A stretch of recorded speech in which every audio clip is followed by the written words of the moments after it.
Start करते हैं, तो सबसे पहले कोई भी अगर मान लो किसी के भी माइंड में कोई आइडिया है, मान लो मेरे माइंड में कोई आइडिया आ गया अपने शहर के जो वेस्ट है उसको अच्छी तरह से मैनेज करने का और उससे बिजनेस जनरेट करने का, है ना। तो ऑब्वियस सी बात है कि मेरे को आइडिया तो आया, लेकिन आइडिया के साथ उसको कमर्शियलाइज करने के लिए फंड्स की जरूरत होती है। तो इसी तरह से जितने भी एंटरप्रेन्योर्स हैं, जितने भी इन्वेस्टर्स हैं, जितने भी सीईओस है, एमडीज है, इनके माइंड में जो आइडियाज आते हैं उसको फंडिंग करने के लिए हमें जरूरत पड़ती है कैपिटल की, राइट। और कैपिटल लेने का जो तरीका होता है वो जैसे स्टॉक मार्केट में आप लोगों ने सुना होगा आईपीओ निकलता है, तो इसी तरह से क्रिप्टो मार्केट का जो आईपीओ होता है, जो कॉइन का आईपीओ होता है ना, अगर आपको शॉर्ट शब्द में समझना है, राइट, अगर सबसे सिंपल शब्दों में समझना है कि आईसीओ क्या है, तो बेसिकली मैंने यहाँ पे लिख रखा, आप पढ़ सकते हैं, ये क्रिप्टो वालों का आईपीओ है। बेसिकली अगर कोई क्रिप्टो करेंसी की दुनिया में फंड मैनेज करना चाह रहा है ना, कैपिटल मैनेज करना चाह रहा है, अपने प्रोजेक्ट्स को एक नेक्स्ट लेवल लेकर जाना चाह रहा है, तो उसे जरूरत पड़ने वाली है किसकी? आईसीओ की। इसको बोलते हैं हम लोग इनिशियल कॉइन ऑफर, राइट।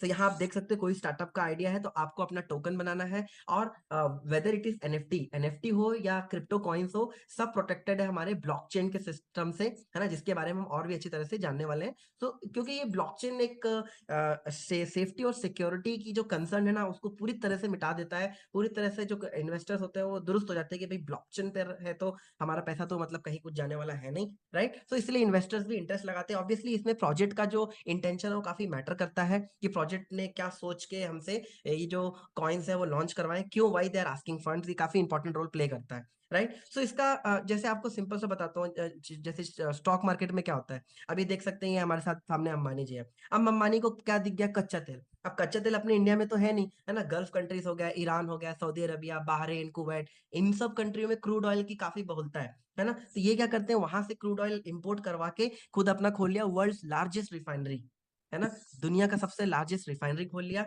और वहां से इन्होंने अपना पेट्रोल बेचना चालू कर दिया। तो ऑब्वियसली बात है ये आइडिया इनके पापा के माइंड में आया था, बट आइडिया आना ही काफी नहीं है ना, आपको जरूरत होती है फंड्स की, ठीक है। अब फंड्स लेने के भी कई तरीके हैं, है ना भाई, इनके दोस्त भी हैं अदानी जी, आप चाहो तो इनसे फंड ले लो, है ना। बट ये फंड लेना इनसे पॉसिबल क्यों नहीं है? क्योंकि भैया यहाँ 100-200 करोड़ की बात नहीं हो रही है। अगर आप देखोगे रिलायंस इंडस्ट्री अपने आप में, यहाँ आप पढ़ सकते हो, $20.33 ट्रिलियन की लाइक मार्केट कैपिटलाइजेशन है। इतना कैपिटल थोड़ी अदानी दे पाएगा, वो तो खुद चाह रहा है कि इतना कभी मेरा हो जाए, है ना। तो हम इंडिविजुअली कितना मांग पाएंगे लोगों से? आप सबसे 100-100 करोड़, 200 करोड़ ऐसे थोड़ी मांग सकते हैं, है ना। तो यहाँ ये जो मेथड है ना कि अपने जो इन्फ्लुएंसर्स है, जो अफ्लुएंट फैमिलीज है, उनसे मांग लो, ये वाला स्ट्रेटेजी नहीं चलेगा। हाँ, एक चीज जरूर चल सकती है कि आप सबसे 1000-100 करोड़ तो नहीं मांग सकते, है ना, लेकिन आप लाखों लोगों से 10,000 रुपए, 15,000 रुपए, 20,000 रुपए तो मांग सकते हो, है ना। अगर आप लोगों की संख्या बढ़ा दो, तो यही काम करता है आपका इनिशियल कॉइन ऑफर, है ना, जहां पे आप अपना जो प्रोजेक्ट है पब्लिक के समक्ष रखते हैं, आप अपनी वेबसाइट खोलते हैं, जैसे हमारी वेबसाइट का नाम है mfab.io, ठीक है। सो आप अपना प्रोजेक्ट रखते हैं, ठीक है, और लोग आप पे इंटरेस्ट शो करते हैं, और आपकी जो ब्लॉकचेन है उसके थ्रू, है ना, उसके थ्रू अपना क्रिप्टो कॉइन जो है परचेज करने का इंटरेस्ट शो करते हैं, राइट। सो ये होने वाला है। सिमिलरली हम सोच सकते हैं इलॉन मस्क को। अब इलॉन मस्क के अंदर कितने सारे आइडियाज आते रहते हैं, है ना, पूरा टर्बुलेंस है, उसको electric car, self driving cars बनानी है, उसको स्पेस एक्स बनाना है, उसको हाइपर लूप बनाना है, मतलब एकदम रेवोल्यूशनरी आइडियाज हैं इसके। अब रेवोल्यूशनरी आइडियाज के साथ इसको फंड्स तो चाहिए रहते हैं, तो कल मान लो अगर टेस्ला को पैसे नहीं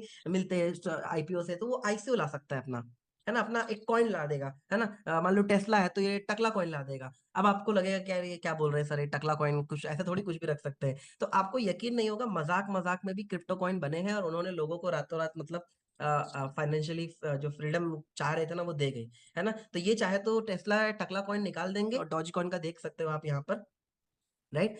सो अगर हम इसकी प्रॉपरली स्टडी करें, ये देख सकते हैं डोजी कॉइन का, आपको मैप दिखा रहा हूं मैं, है ना।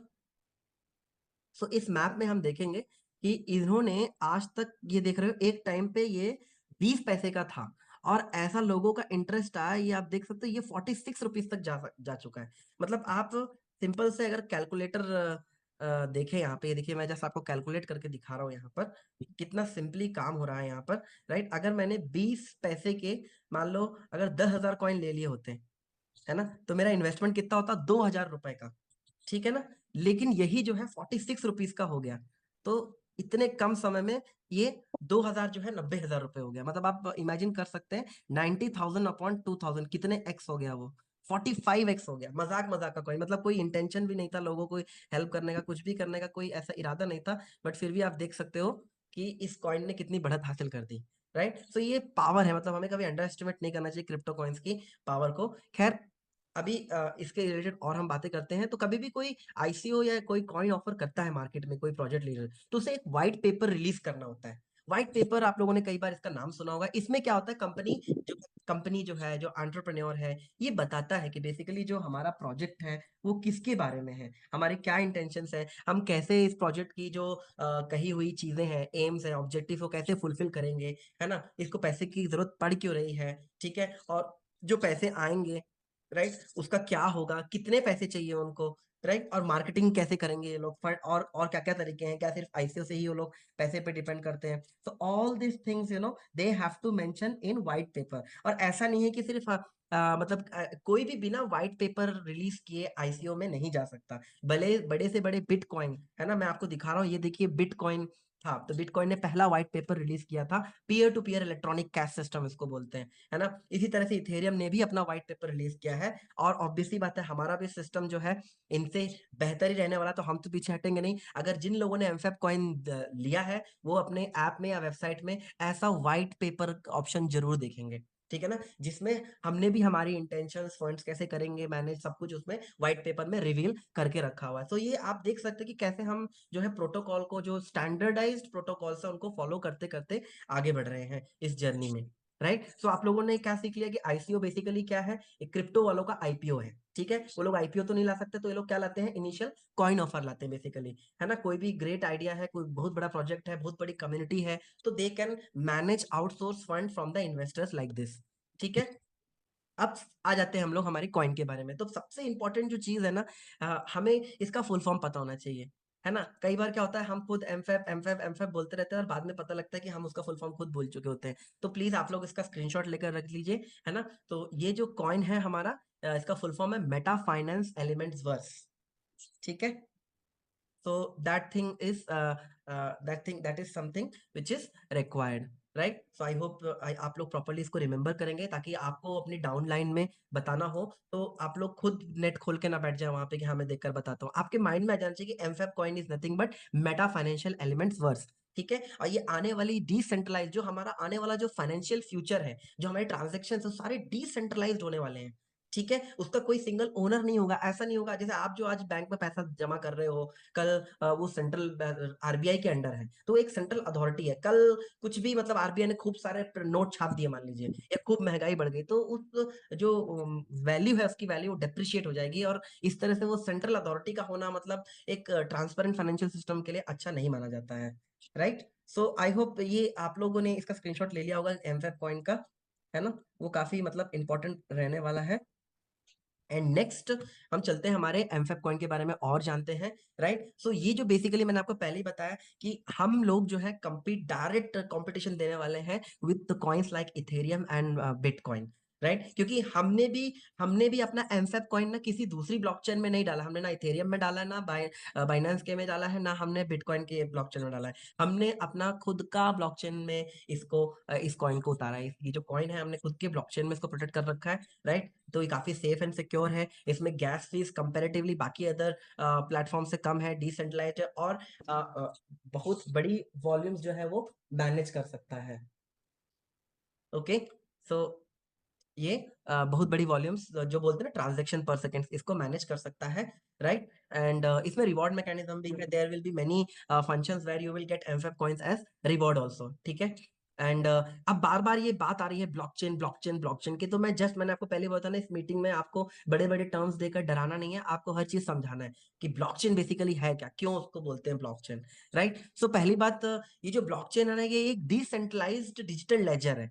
इसका मतलब ये क्या ना, ये एक डिसेंट्रलाइज डेटा है, और डिसेंट्रलाइज डेटा का सबसे अच्छा एग्जांपल है, मैं ये बताता हूँ।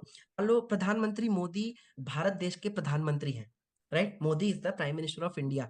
अब ये जो डेटा है, ये एक डेटा है, ठीक है।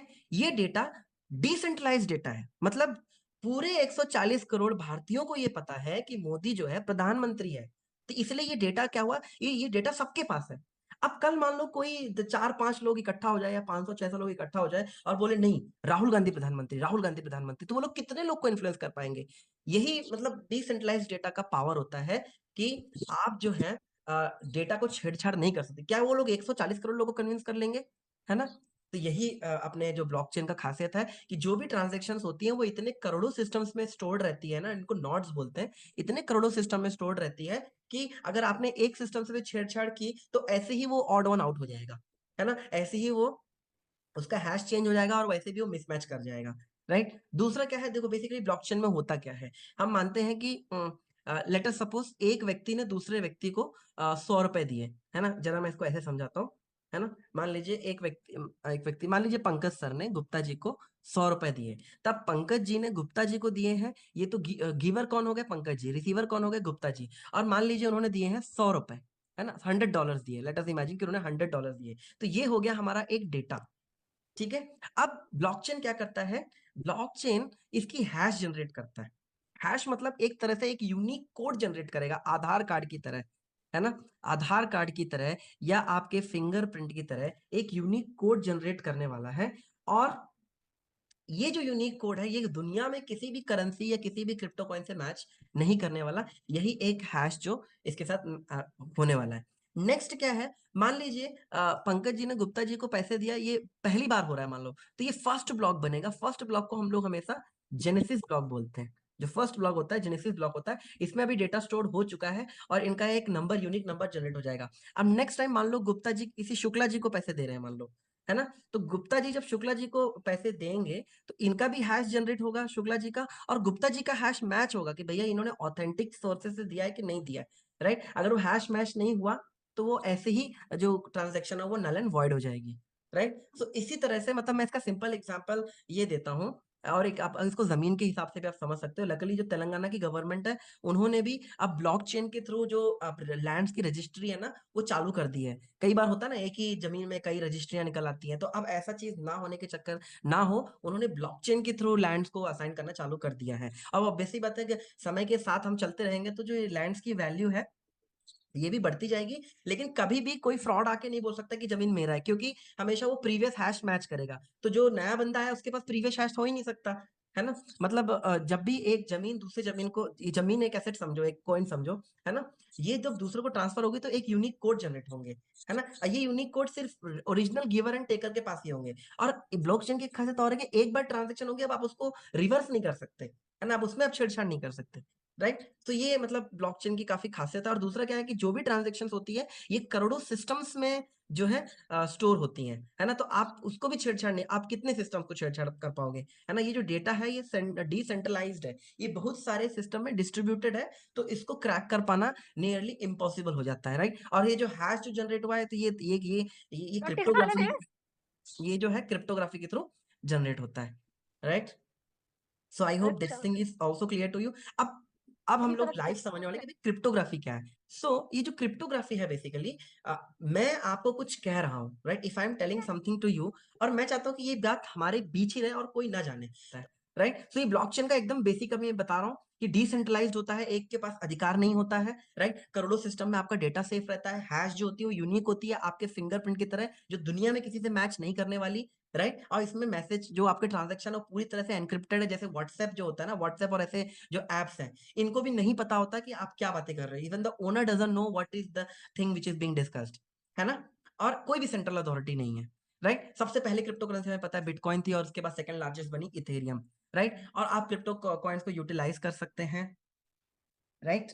एंड होल्ड होल्ड कर सकते हैं या ट्रेड कर सकते हैं, राइट? अब जो एमफेप कॉइन जो है ना, कभी भी कोई ऐसे आता है ना तो वो 4 राउंड्स में आता है। जैसे ये देखिए, एमफेप कॉइन जो है ये 4 राउंड्स इसके हैं। सीड राउंड होता है, प्राइवेट राउंड होता है, प्री सेल राउंड होता है और पब्लिक राउंड होता है ना? ये बेसिकली सिंपल सी बात है। मतलब मान लो आपके पास कल कोई धन संपत्ति आएगी तो आप कैसे शुरुआत करोगे? आप पहले अपने जो सबसे करीबी है, जो आपके बच्चे हैं, है ना, जो आपका बेटा है, जो आपकी बेटी है, जो आपकी बेटर हाफ है, आप उससे शुरुआत करोगे। फिर आप देखोगे कि भाई मेरे चाचा चाची नाना नानी, फिर आप जाओगे मेरे पड़ोसी। तो इस तरह से आप देखो, आपके पास भी कोई बहुत इंपॉर्टेंट चीज है। अब एमफैब भी तो कोई मामूली चीज तो है नहीं, है ना?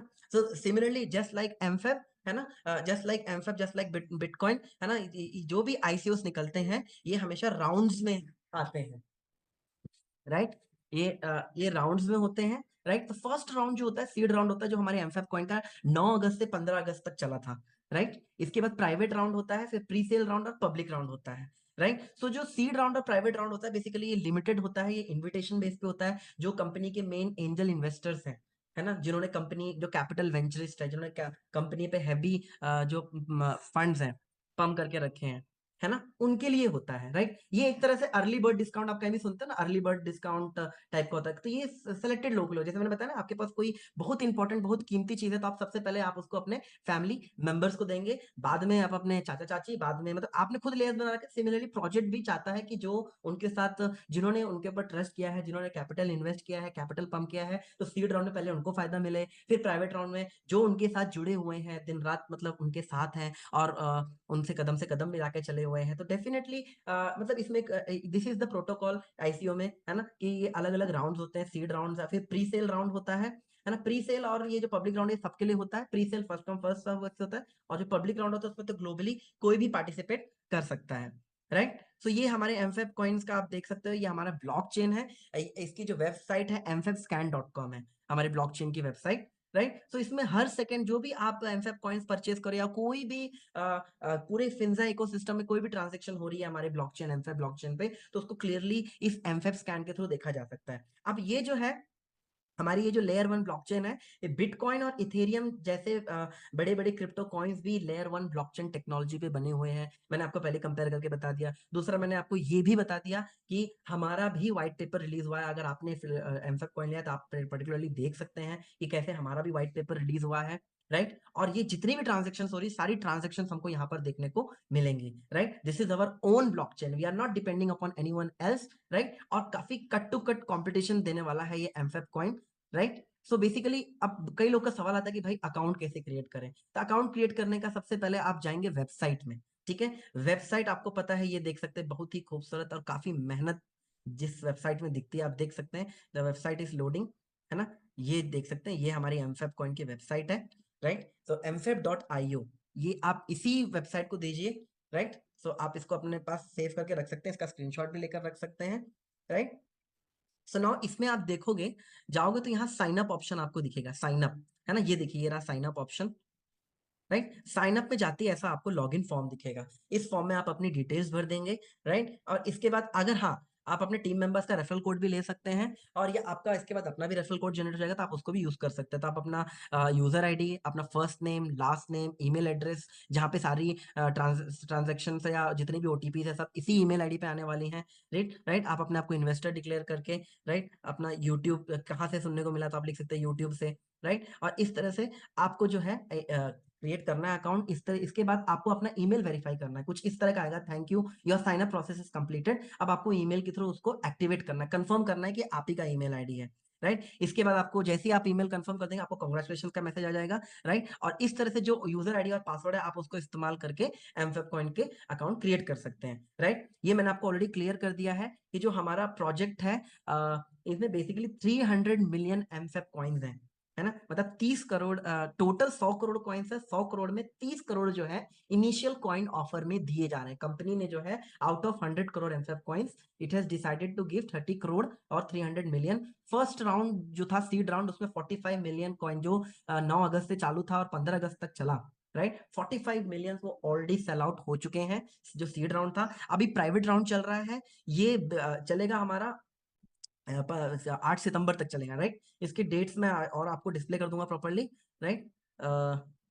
ये आपने वेबसाइट का देख लिया, राइट। तो ये आपने डेट्स मैंने आपको ऑलरेडी बता दी है। सीड राउंड का डेट 9 से 15 अगस्त है, जो कि ऑलरेडी फिनिश हो चुका है। अभी चल रहा है प्राइवेट राउंड, ठीक है। तो 20 अगस्त से 8 सितंबर प्राइवेट राउंड है। Pre sale round 14 to 13 October, first come first serve basis पे कॉइन ले सकते हैं। और public round where the globally all of the investors, okay, can participate in this from 18 October to 25 November, ठीक है। और इसमें कितने कॉइन्स दिए जाएंगे ये भी आपको बताए जा चुके हैं, right. I just come back for, so 80 million coin जो है एमफेब कॉइन का प्राइवेट राउंड में जाएंगे। प्री सेल राउंड में 165 मिलियन और पब्लिक राउंड में 10 मिलियन एमफेब कॉइन, मतलब 1 करोड़ कॉइन्स जो है सेल आउट किए जाएंगे, राइट। और इसका ऑलरेडी रिसाउंडिंग सक्सेस देखने को मिला, आप देख सकते हो। जो फर्स्ट सीड राउंड है वो ऑलरेडी सोल्ड आउट हो चुका है रिकॉर्ड टाइम में, राइट। सो ये जो एंजल इन्वेस्टर्स है वो तो ऑलरेडी उन्होंने तो दूसरी बार भी नहीं सोचा, 5 सेंट उनका प्राइसिंग रखा था। और आप इसमें देखिए कितनी अच्छी बात है यहाँ पर कि हर एक राउंड में जो अमाउंट है वो जो है डबल होता जा रहा है, ठीक है? क्योंकि जो सीड राउंड है उसमें 5 सेंट था, अभी हम लोग जो कम्युनिटी मेंबर्स हैं, है ना? जो टीम के साथ बहुत सारे टाइम से जुड़े हुए हैं, they can still grab this opportunity. अभी भी 8 सितंबर तक का लिमिट है ना? प्राइवेट राउंड के लिए, जिसमें 10 सेंट 10 यूएसडी पे होगा, ठीक है? एंड नेक्स्ट जो है प्री सेल राउंड है, इसमें ये 20 सेंट का होगा, फिर इसका डबल 40 सेंट पे ये पब्लिक राउंड पे है। तो ये अलग-अलग फेजेस है इसके, यूएसडी कॉइन्स के थ्रू इन्हें खरीदा जा सकता है, राइट? और कई लोग के माइंड में आता है कि भाई इसमें क्या लॉक इन करने का है, नहीं है? तो इसकी भी मैं क्लैरिटी ला दूं कि सीड राउंड जो है इसमें फर्स्ट ईयर के लिए फुल लॉकिंग पीरियड रहेगा, मतलब उसको सेल आउट नहीं कर सकेंगे, राइट? ये सिर्फ सीड राउंड के लिए, जो एंजल इन्वेस्टर, कैपिटल वेंचरिस्ट है, उनके लिए है। नेक्स्ट प्राइवेट राउंड में जो फर्स्ट ईयर है वो 25% कर देंगे। तो जो प्राइवेट राउंड वाले इन्वेस्टर्स है वो फर्स्ट ईयर में 25% तक का सेल आउट कर सकते हैं। और ये सेल आउट भी क्या है, फेज वाइज होगा। ये 25% भी फेज वाइज, मतलब हर एक क्वार्टर में कुछ कुछ परसेंटेज करके होने वाला है। फिर सेकेंड ईयर में 15-20%, राइट? प्री सेल में फर्स्ट ईयर में 35% सेल कर सकते हैं। और जो पब्लिक राउंड है इसमें जो है कोई लॉकिंग पीरियड नहीं है, मतलब आप जैसे ही परचेज करते हैं, है ना, उसके बाद ही आप उसको जो है पब्लिक राउंड, जब वो पब्लिक हो जाते हैं कॉइन्स, है ना, हमारे एमफेब कॉइन्स, तो उनके सेल आउट इमीडिएटली हो जाएगा, राइट? ये मैंने आपको बताया था, फर्दर डिवीजन है जो लॉकिंग कॉन्सेप्ट है ये इसमें समझने के लिए, राइट? सो जो प्राइवेट और ये प्रीसेल राउंड है उसमें अगर बोला है कि फर्स्ट ईयर में 25% है, तो वो फेजेस में है, मतलब सेकंड क्वार्टर में 5% विड्रॉ कर सकते हैं, है ना? थर्ड क्वार्टर में 10% और फोर्थ क्वार्टर में फर्दर 10%, राइट? तो ये लॉक इन का जो कॉन्सेप्ट था ये इस तरह से। और अभी कई लोग के मन में आ रहा होगा कि भाई ये लॉक इन कर क्यों रहे हैं, है ना? तो लॉक इन करते क्यों है, ये भी एक बहुत ही इंटेलिजेंट मूव मैं मानूंगा इसे, है ना? जैसे आप देख सकते हो, ये मैंने डॉजी कॉइन आपको दिखाया है यहाँ पर, है ना? ये हम इसका अभी प्राइस देखने वाले हैं डॉजी कॉइन का यहाँ पर। तो आप ये देख सकते हैं डॉजी कॉइन का, अगर मैं मैक्सिमम देखूंगा यहाँ पे, राइट? तो यहाँ आप देख सकते हैं कि पहले कोई मूवमेंट ही नहीं थी, अचानक से इतना वॉल्यूम स्पाइक आया। अब आप सोच रहे हो कि जो जिसने 20 पैसे लगाए थे, जिसने 20 या 18 पैसे पे कॉइन लिया था और उसका अचानक से 40 रुपए रेट चला गया, तो वो हेविली प्रॉफिट बुक बुक करके एग्जिट कर जाता है मार्केट से। तो ये वोलेटिलिटी से बचाने के लिए, है ना, जो एंजल इन्वेस्टर्स हैं, जो कम्युनिटी मेंबर्स हैं, उनको इस खतरनाक वोलेटिलिटी से बचाने के लिए जो जितने भी अच्छे अच्छे बिटकॉइंस होते हैं ये वेस्टिंग करते हैं। मैं एक बार जरा ये टर्म आपको लिख दूं, इसको बोलते हैं वेस्टिंग। ये जो लॉकिंग का टेक्निकल टर्म होता है वेस्टिंग, ठीक है? तो ये लोग क्या करते हैं, प्रॉपरली उसको फेज वाइज लॉक इन रख कर उसको मतलब सेल आउट करने का करते हैं, ताकि उसमें वॉलेटिलिटी ना रहे। ये ऐसा ऐसा देखने को ना मिले कि फिर बाद में देखा कि अभी तो 20 पैसा था, अभी 40 रुपए हो गया, फिर अचानक से डाउन हो गया, है ना? मैं आपको जस्ट एक वेबसाइट दिखाना चाहूंगा, ये आप देख सकते हो, क्रिप्टो रैंक, है ना? क्रिप्टो रैंक में आप देखोगे कि जितने भी कॉइन्स है, जैसे ये सोलाना कॉइन्स है जिसकी अभी करंट वैल्यू है $140, ना, $140 इसकी वैल्यू है। तो आप यहाँ देख सकते हो कि ऐसा नहीं, इन्होंने भी वेस्टिंग कर रखी है। ये देखिए, इन्होंने भी वेस्टिंग कर रखी है। अगर आप इसमें क्लिक करेंगे तो इसमें क्लियर दिखाएगा कि इन्होंने अभी तक जितने कॉइन्स इश्यू किए उसका सिर्फ 85% ही अनलॉक किया है। इसी तरह से एक कॉइन और है, आप देख सकते हैं, ये, ठीक है, जो ओंडो कॉइन है, इसमें भी आप देख सकते हैं कि अभी तक इन्होंने जो है वेस्टिंग के थ्रू सिर्फ 14% अपना एसेट अनलॉक किया है, राइट? सो ये एक काफी हेल्थी प्रैक्टिस है वोलेटिलिटी से बचाने के लिए, ठीक है, और लॉन्ग टर्म में बेनिफिट्स लेने के लिए। और ऑलरेडी जो मार्केट है, जो न्यूज मार्केट है, बीटीसी का न्यूज हो गया, द बिटकॉइन डेली हो गया, coin junction, coin market place, news crypto, सब ने ऑलरेडी जो एमफेब कॉइन का रीसाउंडिंग सक्सेस था, जो सीड राउंड का जो जिस रिकॉर्ड टाइम में सेल आउट हो गया है, तो वो इसका जो एक्नॉलेजमेंट बड़ी से बड़ी जर्नल्स ने किया है ना? ये आप 5 देख सकते हैं। इसके अलावा भी ये देखिए, मार्केट वॉच में एमफेब कॉइन्स एक्सप्लोसिव एक्सप्लोसिव, मतलब ये वर्ड भी, मतलब इट इज अनपैरेलल्ड। इतने जल्दी उन्होंने कभी नहीं देखा कि ये 5 दिन में जो सीड राउंड है पूरा 100% सोल्ड आउट हो जाए, है ना? ये देख सकते हैं, ये कॉइन मार्केट कैप की खबर है ना? अब ब्लॉकबस्टर सीड राउंड बताया गया है एमफेब कॉइन को, राइट? एंड ब्लॉकबस्टर, ये देखिए न्यूज क्रिप्टो की तरफ से भी है, राइट? Then trend times 24। तो अलग अलग न्यूज एजेंसीज ने इसको सराहा, इसको एक्नॉलेज किया है ना? और ये सब ये जो कॉइन मार्केट कैप है, ये जो मार्केट वॉच है, राइट, ये वाकई में पब्लिकली या बहुत प्रॉपरली स्क्रूटिनाइज करके ही न्यूज डालते हैं, ऐसे नहीं डालेंगे।